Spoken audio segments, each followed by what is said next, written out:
যুক্তরাষ্ট্রের মিশিগানে গির্জায় বন্দুকধারীর গুলিতে নিহত ৫, আহত ৮।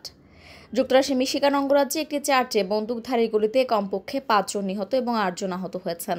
রোববার ২৮ সেপ্টেম্বর সকালে গ্র্যান্ড ব্ল্যাঙ্ক টাউনশিপের একটি মরমন চার্চে এ ঘটনা ঘটে। গ্র্যান্ড ব্ল্যাঙ্ক পুলিশ প্রধান উইলিয়াম রেনিয়ে জানান, গুলিবিদ্ধ মোট ১০ জনকে স্থানীয় হাসপাতালে নেওয়া হয়েছে। একজন ঘটনাস্থলেই মারা যান। হাসপাতালে চিকিৎসাধীন অবস্থায় ৪ জনের মৃত্যু হয়। আহতদের মধ্যে কয়েকজনের অবস্থা আশঙ্কাজনক। এ ঘটনায় নিহতদের নাম এখনও প্রকাশ করা হয়নি। পুলিশ জানায়, ৪০ বছর বয়সী হামলাকারী নিজেও নিহত হয়েছেন। তিনি গাড়ি চালিয়ে চার্চের প্রধান দরজা ভেঙে প্রবেশ করেন।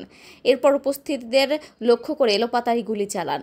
ঘটনার সময় চার্চে প্রার্থনা চলছিল এবং শত শত মানুষ সেখানে উপস্থিত ছিলেন। গুলিবর্ষণের পর চার্চে আগুন ধরে যায়, তবে দমকল বাহিনী তা নিয়ন্ত্রণে আনে।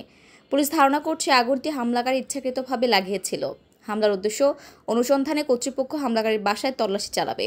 এদিকে মার্কিন প্রেসিডেন্ট ডোনাল্ড ট্রাম্প ঘটনাটিকে খ্রিস্টান ও যুক্তরাষ্ট্রের উপর লক্ষ্যভিত্তিক হামলা বলে আখ্যা দিয়েছেন। তিনি বলেন, আমাদের দেশে সহিংসতার এই মহামারী অবিলম্বে শেষ করতে হবে। তদন্তে স্থানীয় কর্তৃপক্ষকে সহায়তা করছে ফেডারেল তদন্ত সংস্থা FBI এবং alcohol, tobacco, firearms and explosives ATF bureau.